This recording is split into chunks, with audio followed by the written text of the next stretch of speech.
Welcome back. If you just joined us, this is KTN Prime, and you are watching the discussion part of tonight's broadcast. We have an interesting conversation. As mentioned, we're talking about Kenya's creative economy that is contributing over 5% to the national GDP, and definitely they're transforming into a major job creator for youth, driven by film, music, and digital content. And to help us understand what's happening with the creative economy right here in Kenya, we have Philip Karanja, the CEO of Philip Productions. You know, I wanted to say Phil, and then I said Philip. Phil has to be there. Yes. Yeah. So we have Philip Karanja, the CEO of Philip Productions. Thank you so much for coming. Thank you as well. I am so honored to have you guys here. Honestly, you have no idea. Timothy Kimani. You stop. CEO. CEO of Njugush Creatives, aka Njugush, who has been trending quite a bit in the last couple of days, but you know, story for later perhaps, you know. But thank you so much for making time. Thank you. I know Mammito, Eunice, the comedian and actress, you know, she's supposed to be joining us in a few moments and definitely will be giving us at least some views tonight on what she feels about the Kenya's creative economy. And of course, we'll be having Chachi Logutu there to give us, of course, the economic part of understanding tonight's discussion. And, you know, Phil, the creative economy in Kenya has been growing very, very fast. Yeah. I mean, when you look at back in the days, they used to say anyone who is in arts, acting, music, is only careers hazina pesa. But you know, now it seems like things are changing. Back and now Phil it creatives. I mean, what do you feel about how the creative economy is doing in Kenya? I mean, fantastically well. We're really growing in leaps and bounds.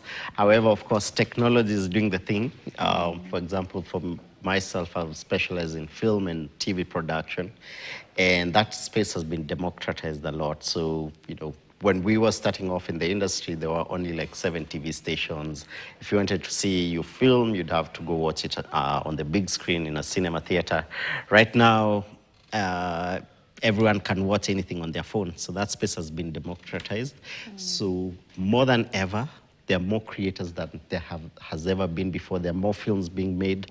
There are more shows being made. However, the audience has been fragmented. And so that is the only challenge we have. But yeah, we're not complaining. Yeah. I remember back in the days when you were doing Tahidi High. And that's why your career, we watched you from back in the days when you were doing Tahidi High, and then now you are literally a man who is owning a whole company, and you've employed people just through creating content. Yeah. How is that going for you? I mean, looking back, I'm really grateful. I don't take it for granted. This is all I ever wanted to do. Right from when I was in high school. I used to say I want to be a cinematographer, but I just wanted to be in films. I loved films from when I was a kid. And now just seeing also the impact it has both socially and financially is just amazing. When you meet up with people on the streets and they tell you that, Phil, I watched this piece of content and it changed my life, literally saved my life, that is invaluable. And you look at how many people you've been able to employ. For one of our films, we work with close to anywhere between 300 to 600 people, right from shooting all the way to the premiere on one film. So you can see how many families you're impacting. So that is, it's mind-blowing, it's humbling. You'll tell us more about that. Yeah. The beautiful Mammito Eunice, comedian and actress, is in the house. Yes. Good to see you. Looking lovely as usual. Thank you, thank you. Today you're a bit quiet. When I see you online, it's a different version. I have beards and everything. Yeah, so. And you've been trending quite a bit. Your latest skit, you know, the skit on who? Yeah. We see that you're sort of in trouble at this moment with your content. Yeah, it just, you know, that's what art does. I didn't do anything, you know, out of the ordinary. I just imitated, and I didn't even add creativity to that. But, you know, people were triggered, and it began a conversation. So I just painted our society, and that's what I do. just to bring context, I know there are people who are watching, they're wondering, what are we saying? So you want to tell guys what you did the other day that has you in trouble and you're quite trending, you're viral at this moment. Yeah, but I've been in trouble quite a few times. So this is just one of the times. So the thing is, I imitated a personality that people think I shouldn't be imitating. So I'm like, but even dictator Moi, we imitated him. So that's how we learned from that. So that is what got me into trouble. But it's also going viral and it's part of what has been building your brand. Njugush, kwaje? Mimi niko best. Umenyamaza sana. Chai ndio hamjatupatia, but it's okay. We will do with what we have. There's water there. We've given you some nice, clean water. That's pure water, man. Shukran. I mean, Njugush, when you look at the creative economy, I've literally watched your career from, well, I don't know exactly when you began, but I've watched you over the years, the skits you've been doing, comedy becoming something you use as satire to depict the issues of the nation. What do you think such content is doing, especially in terms of telling the Kenyan story to the world? Well, I think for the longest time, as she's saying, in terms of art, where we should mirror the society. So I think what digital space has done and the creative economy by large is giving us a platform where you can be able to tell stories.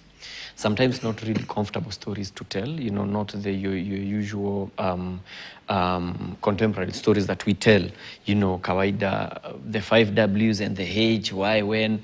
But now you can be able to tell stories that we might not have told before. Because it gives you that authority. It's good and bad at the same time.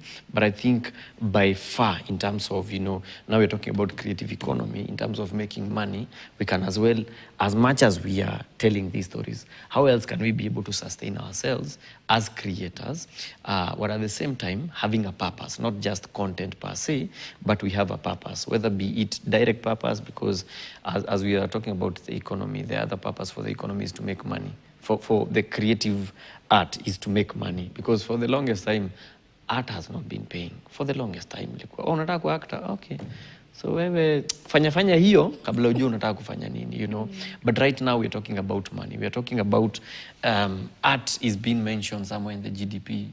Never really used to be. Ilikuwa inafinyiliwa mali. Actually we used to be finyiliwa kwa gender, the Ministry of Youth, Gender, Women and Special, mnawekwa na hapo. Special needs. Special programs, I think, or something. So mnawekwa na hapo. So sitaki kutrend na wewe. So you find that it's gaining its own momentum, and you see a lot of creative workshops being done towards the same. Even the government is now having a creative whatever for the creatives. So it's a good thing, and I think we are headed to the right direction.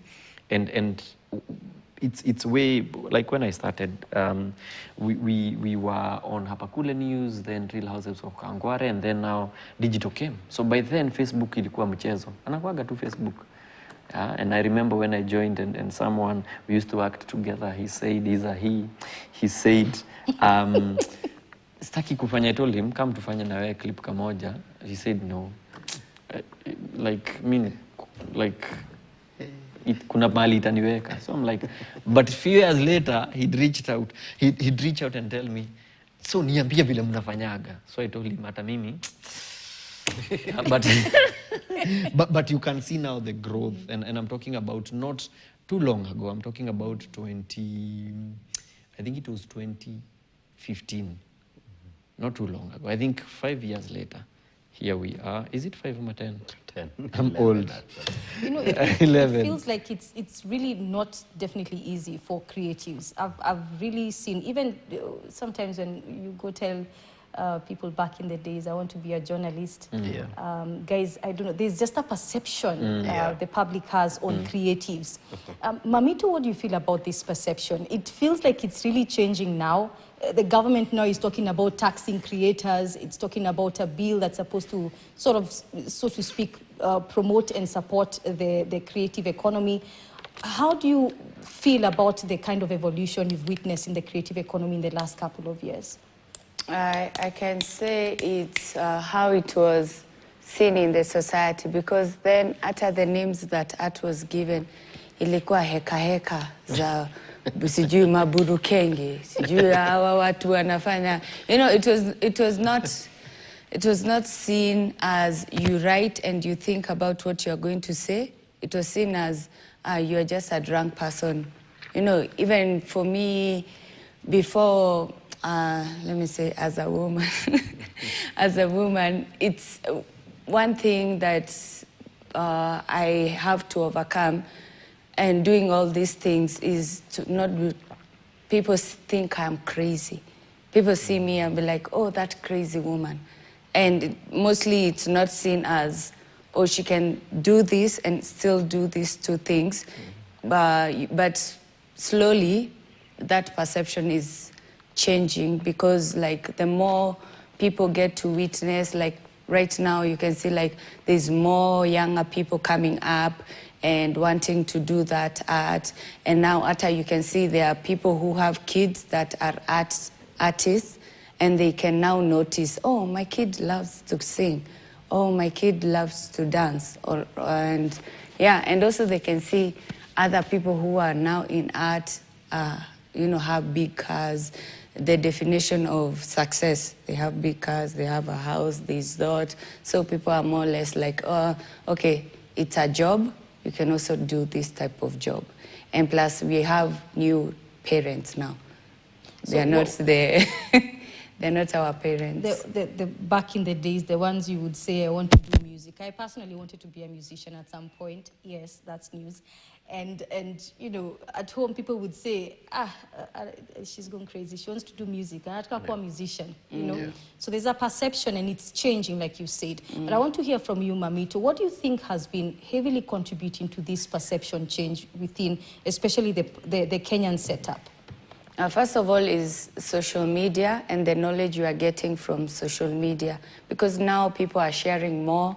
I love the way, like TikTok, people do the thought series. They're like, oh, they're thinking like this, blah, blah, blah. And then in the comments, people tell them, wewe uko nyuma, watu wako mbele, like that. So I think like, because knowledge right now is easily accessible, that is helping the society change faster than before. People had to use newspaper. Some people could not afford. But sai na data, people are helping. Watu wanachanuana using social media, which is such a good tool. Phil, there's been this conversation going on, which actually formed a heavy part of why we wanted to have this discussion. Yeah. We've had Dennis Itumbi coming out and making these remarks, and I could see some of the creatives online were against it. They were saying that's not true. But there were, there was information going around that creatives are being paid to the tune of millions.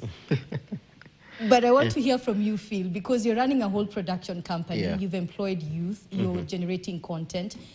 The three of you work together closely with many other creatives. But would you say that's really the case, that creatives are now earning millions? In royalties? I think the data that he mentioned or was posted, I don't think it's accurate in terms of the figures quoted. I'll tell you this about the creative and what we do. Our strength is when we create content, the content that we create, it's an attention engine. It's not a wealth-generating engine. But once you have the attention, it's very easy to convert that attention to wealth. So yes, are creators making money? Absolutely. But YouTube won't pay you that much directly. Instagram, I don't think Instagram is paying at the moment. TikTok is not paying. No. I think the only apps that are monetizable is YouTube and Facebook. But, I mean, if you compare what creators earn in Africa as compared to the global north, it's ridiculous. So you don't earn directly from the platforms. But if you're smart enough, with the attention that you gain, you're able to convert it to money. So how do you make money from it? Brand sponsorship, events. Get to host a lot of events, MC. He has an upcoming event which is gonna be at Sarit. More than that, if you're able to take all this attention and combine it with industries, other, let me say, solid industries, whether it's manufacturing. I mean, he's in the transport sector as well. So yes, if you're smart enough with all the attention that you're getting, yes, you can generate a lot of money. We'll come back to that, especially in terms of royalties. I just want us to join Churchill Ogutu, who is the head of research at Capital A Investment Bank. And he's joining us from location far away from the studio, so he'll be with us on a call. And we just want to hear from you, Churchill Ogutu, if you can hear me, just to understand your views about the creative economy in Kenya. Phil mentioned, and I think also in Njugush you've mentioned, the fact that this creative economy has developed fast because it's also generating some money, for a lot of money, I could say, like Phil says, for the creatives. Churchill, what do you feel about the creative economy? And if you can just tell us roughly, if you have figures, because I know you deal a lot with research, what do you feel the creative economy is valued at this time? Thanks, Leah, for having me, and for the guests also in the studio. It's a good conversation and timely one for that matter.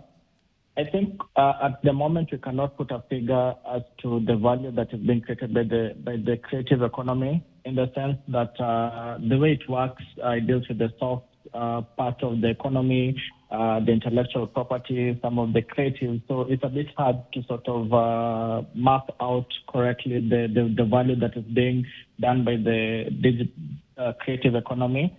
And also, in this light, tomorrow we're expecting to hear the GDP numbers for the economy as of last year, but I don't think we'll be able to have like a figure that tells us that this is the value that was created by the creative economy. Because of the nature of creative is knowledge-based, the intellectual property, the softer part that is not quite quantifiable at the moment. So I think that is the main challenge in terms of quantifying, but definitely it's a bigger contributor on the economic, for the economy, also for the youth, people in the digital arena. So yeah, that's what I can say for now around the creative economy.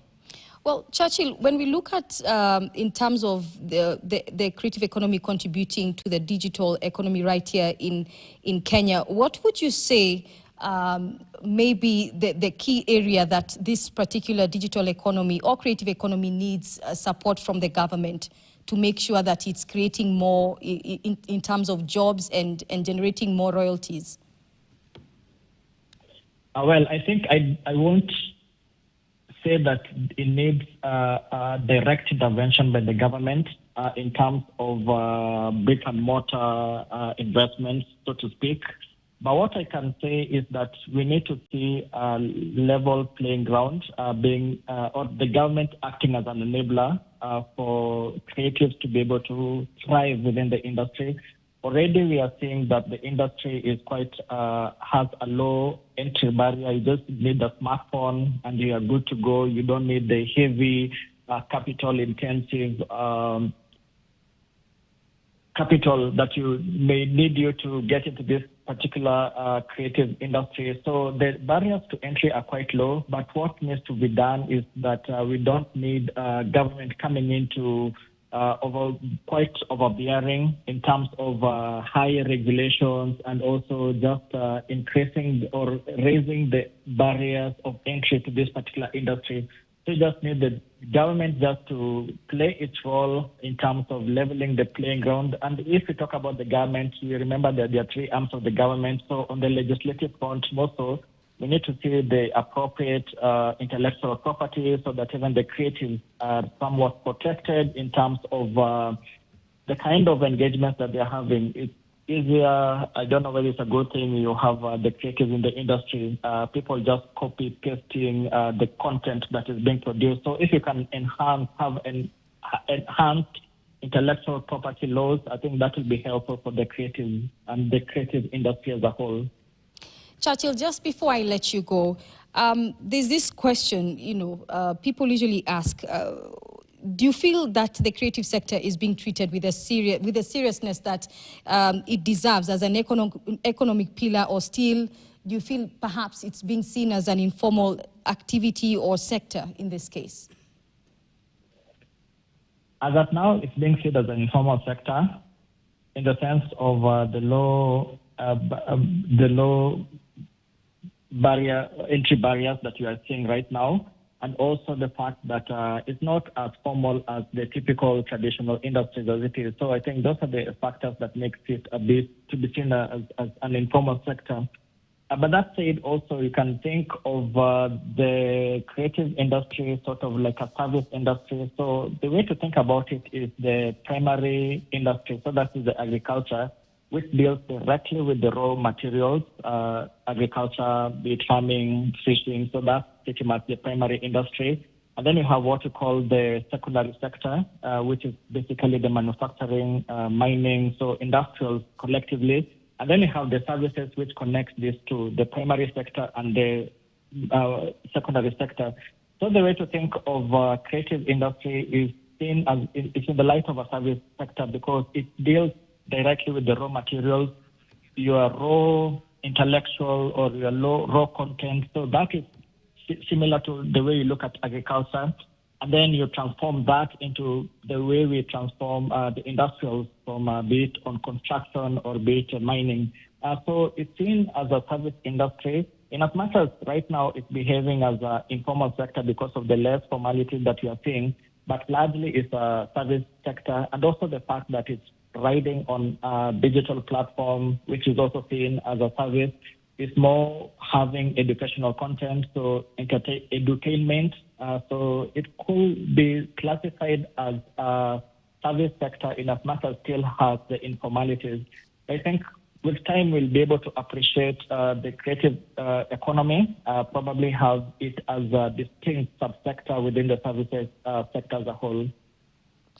Well, thank you so much, Churchill Ogutu, Head of Research at Capital A Investment Bank. Quite wonderful and very insightful remarks there you've given us, Churchill. Thank you for making time. Listen to what Churchill is saying, especially on the issue of government regulation. Njugush, do you think this sector really needs that government regulation? Well, I think a lot of sectors need government regulation, but now it needs to come from a point of regulation, but not a point of, because I think what we are doing, we are more on regulating than on even enabling to some point. So when you hear figures being thrown and then the next thing is someone is looking to tax you, and you're like, oh, okay, so that's what it's about. And it's never about, like, for example, if I'm to organize a stand-up special, I don't have to create a whole hall from scratch where you get tents, you build a stage that you will never use again. So it's very expensive to do that. Think of Kenya National Theatre, but in a bigger way. So we don't have such. So when you're talking about regulation, can we also think about, even enabling? Because I remember there's a time where they ran into taxing, and then they found out we were already in companies. You form a company, so you are basically paying taxes like everyone else. So you have a product, it's what you're selling, what you make versus you minus what is your whatever it is that you used, and then at the end of the day you have your profit, they are taxed. Then they came with a tax that I think the digital creators were supposed to pay. So you find you're double taxing. So instead of just jumping on things, I think if we have, like Churchill has said, in terms of it's informal, but they want to treat it as formal. So there is that gray area where they don't know how to handle it. But if collectively and objectively is thought, and not as a tool of campaign, where you're like, I'm going to call content creators so that they see that I'm with them, and then going to chat away, that will never work. There is nothing that works from the State House, I'm sorry. That's why we have other institutions. That's why Central Bank is not in State House. Otherwise, if it were to work very well, maybe it could have been in, I don't know. But my point is, maybe from a point of an objective point, because I don't remember when schools and when we're talking about the curriculum for the schools, for example, we have the task force that never used to meet, maybe nowhere in State House or near State. Can we do it objectively so that we get something for, because in the long run, these are the structures that are going to be used. So if we fumble now, then that means we jeopardize whatever is going to happen later. Like, for example, you're seeing what is happening in US. You remember last year, I think last year, but where they almost banned TikTok. And it's because they have their own regulation. So if you have to run an app, it has to be ABCD to conform to such. We don't have such. So, yeah. We'll come back to that. Let's take a quick short break. We'll be back with this discussion, talking about Kenya's creative economy. So don't go too far. We'll be back shortly.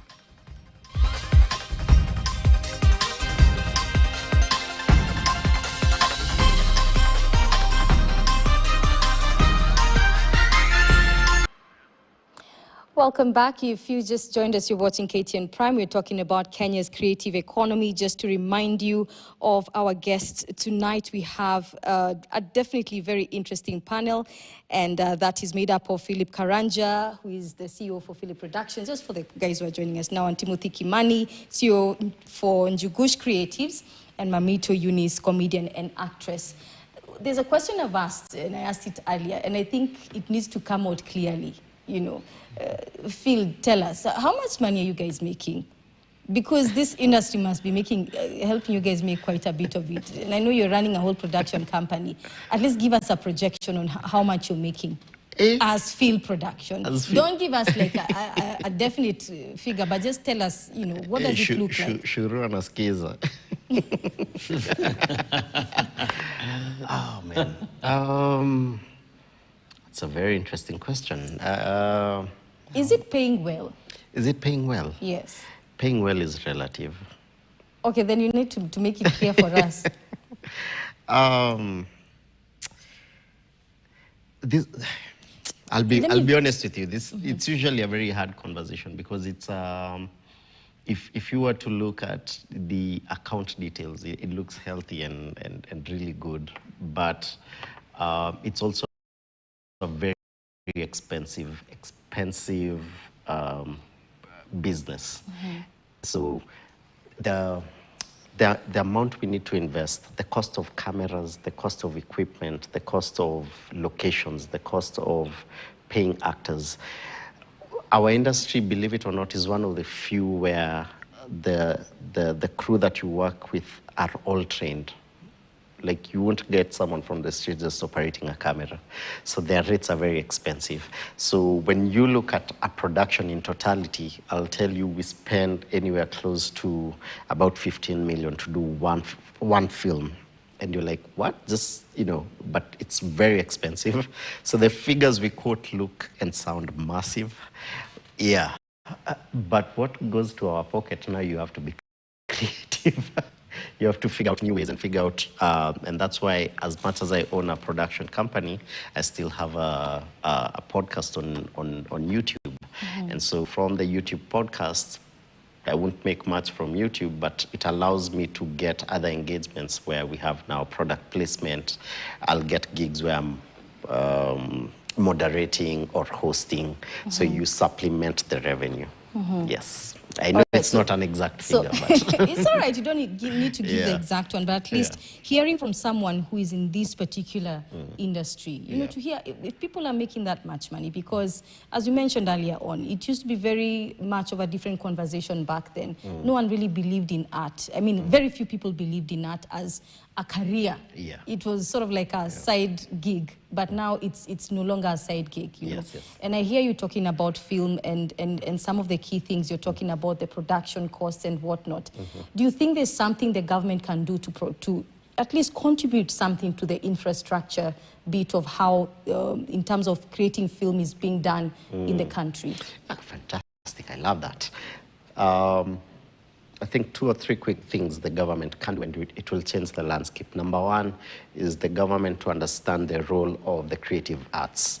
Don't look at it as the industry that will create revenue. Look at it as the industry that will push culture. The best country you can study is South Korea. They intentionally invested in creative arts for the last 25 years after the 1997, 1998 Asian markets crashed. And right now, South Korea is, I think, the 12th largest economy in the world. And that's because culture-led. Then culture leads and then commerce follows. So the government first look at creative arts as a way to market this country, not as a way to make money from it. That's the first one. The second bit is infrastructure. I think the gentleman mentioned it.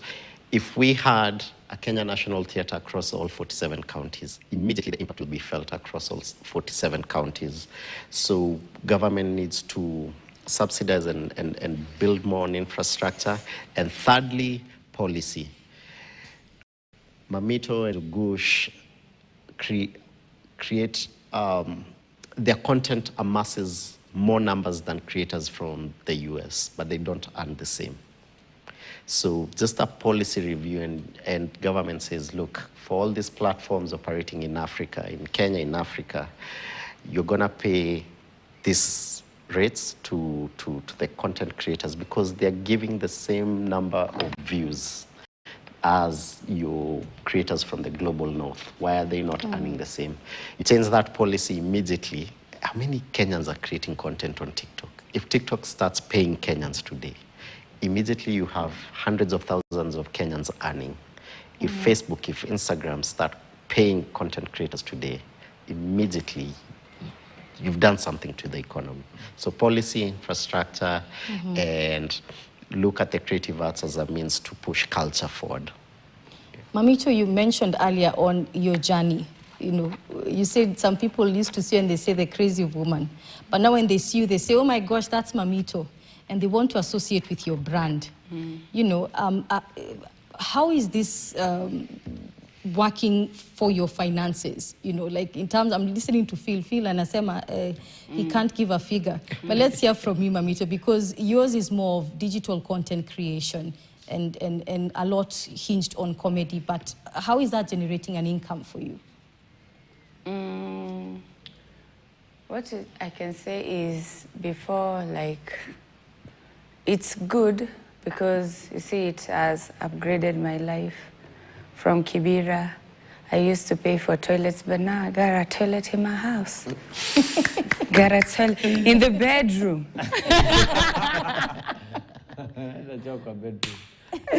Niko kwa ensuit. I love it. Unaona? So jituko kwa ensuit. Hata mimi sitasema figures because I'm a Neil Nini. But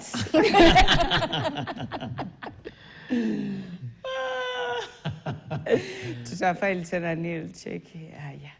So but just jokes. But yeah, it generates enough income, you know, like for a good life. But it's just like a kidogo because now I have like to keep on. You know, if you're just doing it like in one art form, now you have to keep, you can't just be a content creator because now I have to be a content creator. I also write for other people and I also do stand-up. So I have to do so many jobs to be able to sustain because I can't just do content creation because that now varies on, am I hot at the moment? If you're not hot, then they're going for the next hot person.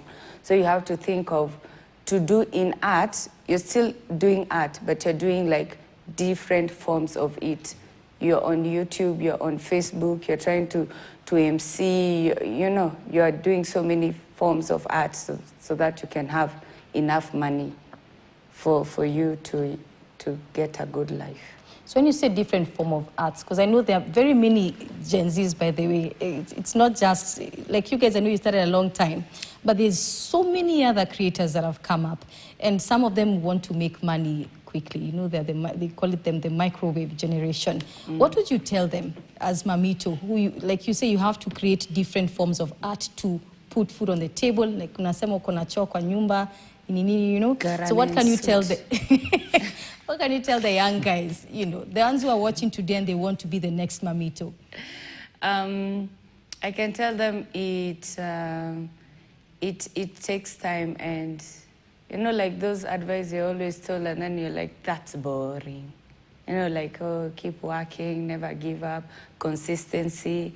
Like for me, it's just the game of consistency.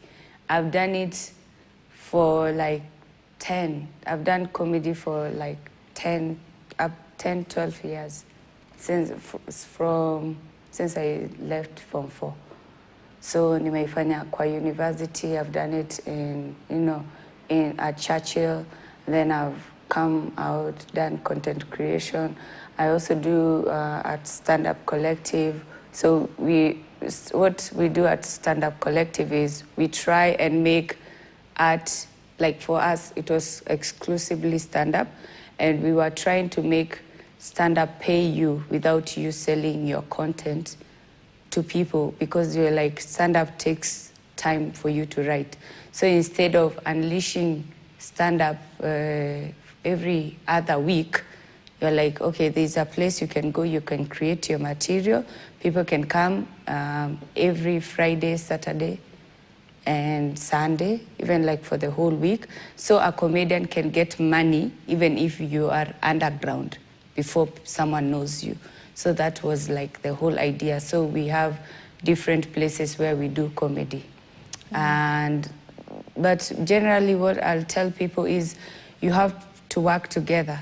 You can't make it alone. You have to meet other creatives, meet other people, and juggle minds and know what is the best way forward. A lot of collaboration. Yeah, collaboration Let me ask is good. about internet, because back then internet was, a preserve for a few. It was expensive. And when you look at how things are right now, internet seems to be a bit affordable. But what would you say, Njugush, about how much internet is costing creatives right now to just put out their content on the platforms? I think I'd look at it in the face of in a different, not for creators but for the consumers, because you find for the consumers actually that's an issue of concern. It's still very expensive because now they're having a consumer is, will I buy bundles, ama ninunue pombe, ama nitabet. So we have a lot of competing, ama nitanunua unga. So we have a lot of competing issues. I mean, things that maybe a consumer will, before I go online. That's why you hear someone say, hey, sijaingia mtandao kutoka Monday. It's because they don't have data. So it's still expensive, could come lower, just like everything else. But we are better off in terms of connectivity as compared to other African countries, in terms of, like, for example, we have home Wi-Fis and everything. In other countries, that's a preserve for the offices. Kuona waka kakitu kakona area kwa nyumba ni kama choya huyu. So and suit, gara and suit. Yeah, so I think in terms of the cost of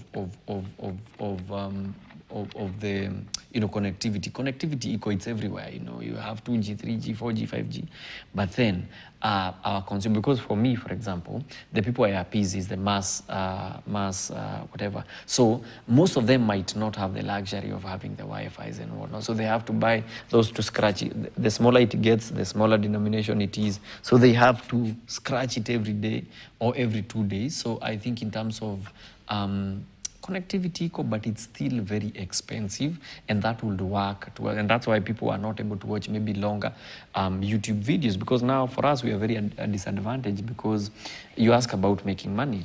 I'll tell you for a fact, we make money, but only few people make money, because in a world where we have Ronaldos and the Messis, they make good money.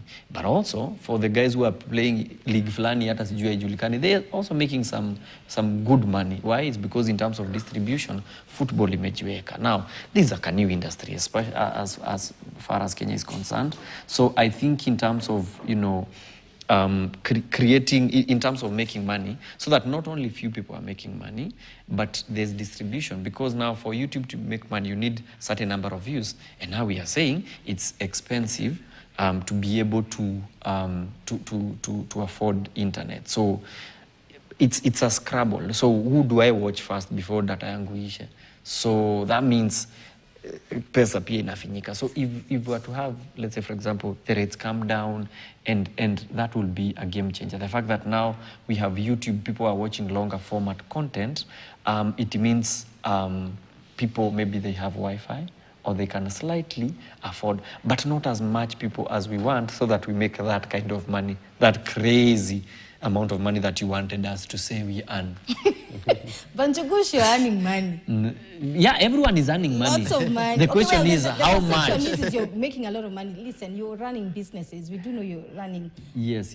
But my point and is... Phil alisema in the beginning that you're in the transport business. Yes. But point is, when one cow is eating grass, more than others, what of those other cows that are not able to reach where the grass is green? So that's what I'm saying. It's true, some are eating grass, but kuna zingine ziko mahali zimefinyiliwa hata hazijui zitaingilia wapi, because kuna ka fence. So if we are able to remove your fence so that all of us could eat that grass, yes, but not only the few who are lucky to have that limelight. Because I believe in terms of content creation, it should be a point of not who is known more, it's about the content that you put out. And that's why you find there are platforms where you'd find someone trending, you don't know them, but you just see them there. It's maybe that is working towards that. So if we'd have Urita democratization of content now, but now in terms of anyone can make money, because now again we depend on foreign apps. So we are talking about YouTube's. What about our own? Njugush, if you compare Kenya, the Kenya creative economy to other countries, like especially Nigeria, we know it's very big. I don't know if it's because of the population or they're also just as creative.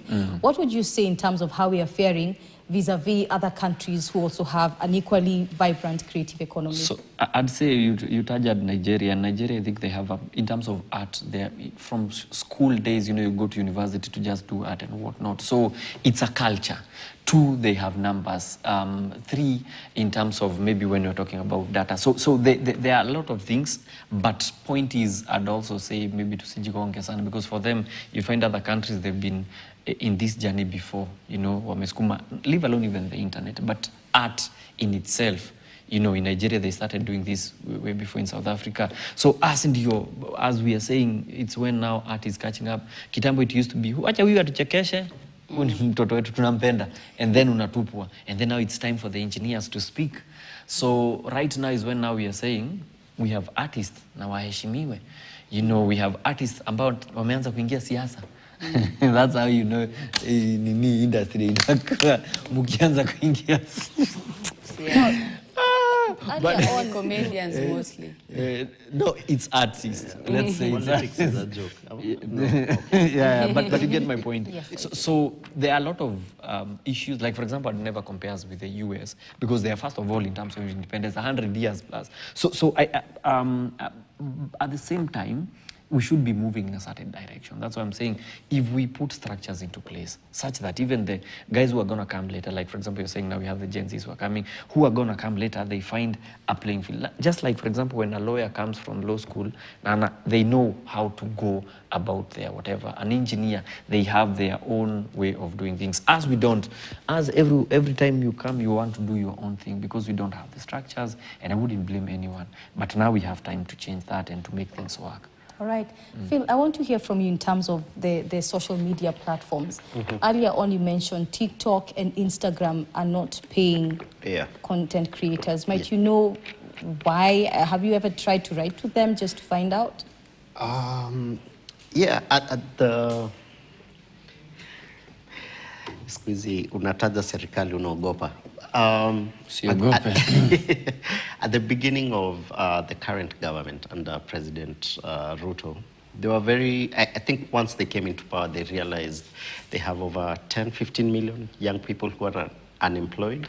And the fastest way they could solve that problem was through content creation. So at the beginning of the current government's presidency, they really pushed.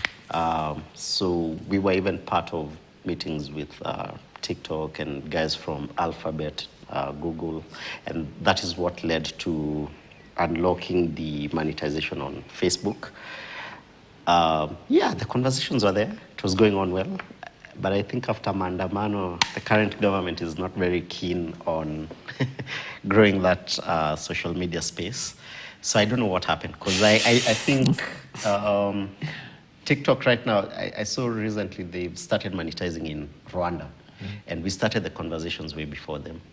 So yeah, there was a push, and then it's like So yeah. right now, the only platforms paying Yeah. content creators, you say, is Facebook and YouTube. and YouTube. Yes, and I think if Twitter X, if you pay for the badge, is there another platform? TikTok, maybe you can get a lion. At night. you have That to is do it someone at gifting night. you. That is someone gifting you. So yeah, Right. there was a push 2-3 years back. There was a push by government to have this unlocked. In fact, I think we were the first in Africa to have Facebook monetized. Then, yeah, that fire died down. Let's look at this quickly, the Creative Economy Bill 2026, you know, and of course, not forgetting the Talanta Hela. Do you think, and I want to hear this from, I see Njugush is rolling eyes, but I just want to hear from you, Njugush. I've seen you create videos where you just bring out a lot of satire, especially around governmental issues. What do you feel about the Creative Economy Bill 2026 and the Talanta Hela one? I don't know what I feel about it. Because which is which? Because, you know, when talking about regulations and everything, and I think we've been through these papers for a while, you know, in terms of you have these papers, you have another one, but things remain the same. Just like we have the best constitution in the world, but nothing happens. We end up having, like, for example, there are people who have offices that are not constitutional. So it's good on paper. We'll say we need to make stadiums, we need to make the Talanta Hela thing, you know, ilikuwa imeanza vizuri, but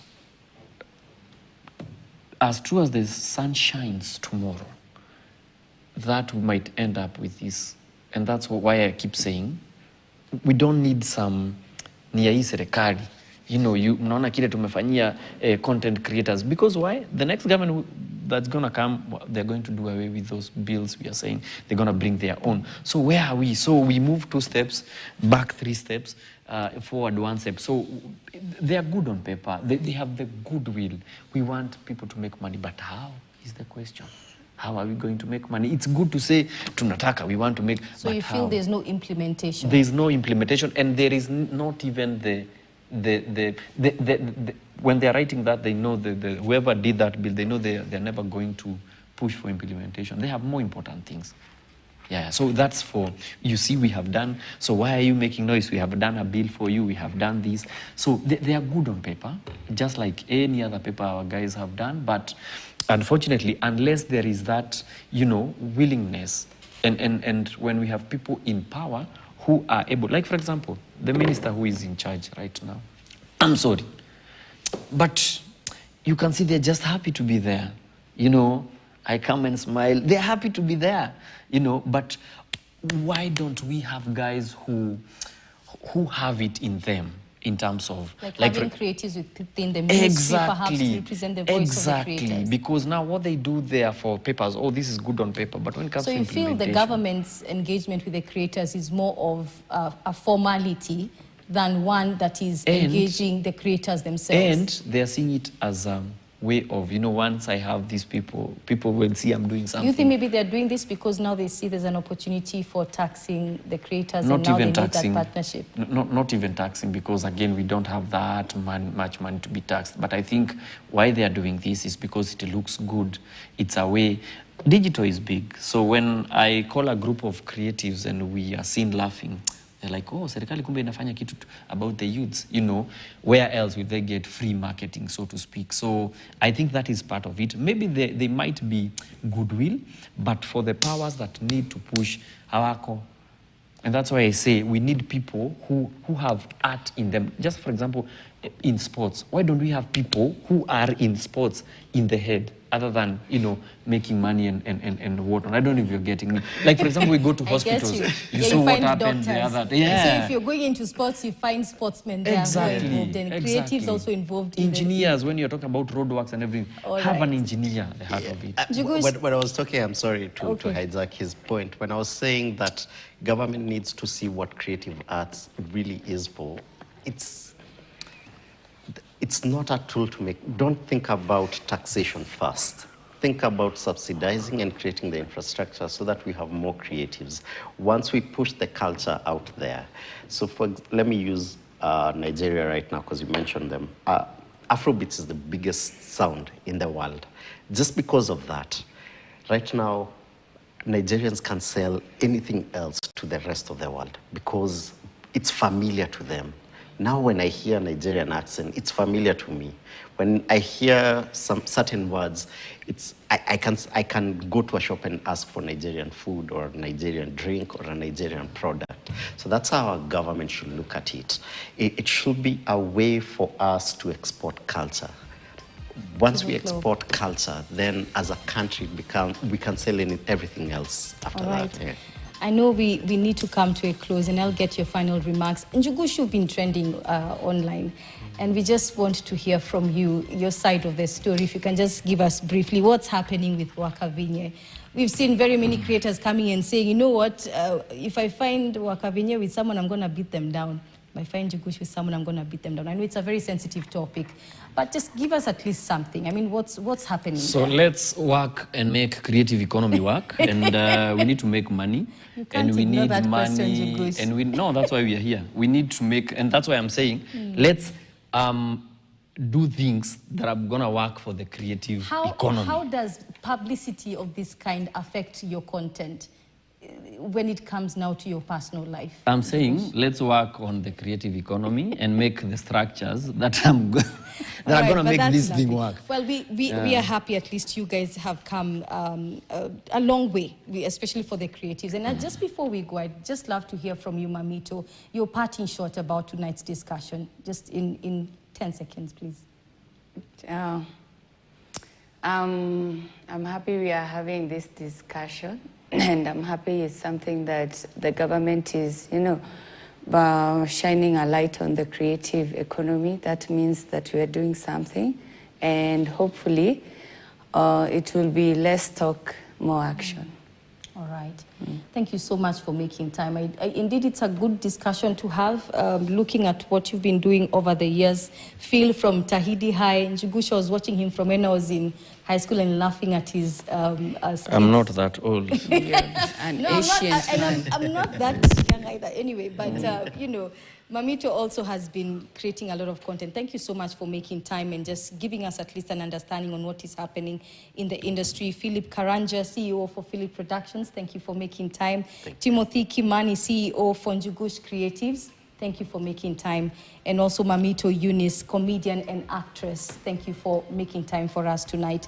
This has been a discussion on Kenya's creative economy contributing over 5% to the national GDP, which is transforming into a major job creator for youth, driven by film, music, and digital content. Indeed, as you've heard, it's one that's creating a lot of, at least generating some good money for most of the creatives, and of course, driving the economy one way or the other. My name is Leangari. My sign language interpreter this evening or night has been Meresha Owiti. As always, it's a pleasure to have you join us. Have a good and God bless you.